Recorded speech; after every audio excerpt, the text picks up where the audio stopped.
আলু দিয়ে বেগুনি খেয়েছেন কখনো ইফতারে? আমরা তো প্রতিদিনের ইফতারে বেগুনি সবাই খাই, কিন্তু আলু দিয়ে বেগুনি কয়জন খাই? তো আজকে আমি শেয়ার করবো আপনাদের সাথে আলু দিয়ে বেগুনি। এর জন্য প্রথমে আমাদের বেগুন এভাবে কেটে নিতে হবে। দেন যেটা লাগবে সেটা হলো আলু ভর্তা। আমরা ভাত দিয়ে আলু ভর্তা যেভাবে খাই, মরিচ পেঁয়াজ দিয়ে ঠিক সেভাবে মাখাতে হবে। দেন এটার মধ্যে দিতে হবে সয়া সস আর মরিচের গুঁড়া, কিন্তু সয়া সসটা এখানে একটু কম পরিমাণে দিতে হবে। দেন এটাকে ভালো মতো মাখায় নিতে হবে। আই উইশ এটা দিয়েও ভাত খেতে অনেক মজা হবে, কিন্তু আমরা তো আজকে এখানে বেলু ভাজি বানাবো, বেগুনিও না আবার আলু ভাজিও না, দুইটা মিলে বেলু ভাজি। আর এই রেসিপিটা খুবই সহজ। এখন শুধু বেগুনগুলোর মধ্যে আমরা ছোট ছোট করে গোল গোল করে আলু ভর্তাটা দিয়ে দিব। দেন বেগুনিটা ঠিক এইভাবে ভাজ করে দিব। আস্তে আস্তে সবগুলো বেগুনের ভিতরে এইভাবে আলু ভর্তাগুলো দিয়ে একটা প্লেটের মধ্যে রেখে দিতে হবে। আম্মু বানাচ্ছে, আমি ভিডিও করছি। যাই হোক, সবগুলো বানানো শেষ। এখন বেসনের মধ্যে এটাকে ভালো মতো মাখাতে হবে। তবে চেষ্টা করবেন একটু ভারী বেসনের মধ্যে এটাকে মিশাতে, যাতে বেসনটা একটু বেশি থাকে, তাহলে খেতে কিন্তু অনেক বেশি মজা হবে আর সাইজও বড় বড় হবে।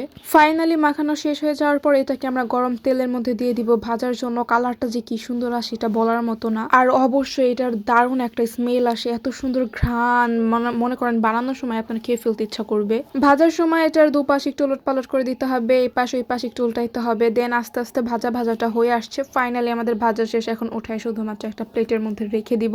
আর দেন ইফতারের সময় খাওয়ার পালা। এটা সবার কাছে এত এত পছন্দ হয়েছে যেটা বলার মতো না। আপনারা চাইলে অবশ্যই এটা ট্রাই করতে পারেন এবং অবশ্যই জানাবেন কেমন লাগে। ইফতারে তো আমরা প্রতিদিন একই জিনিসই খাই, মাঝে মাঝে একটু ডিফারেন্ট জিনিসও খাওয়া দরকার।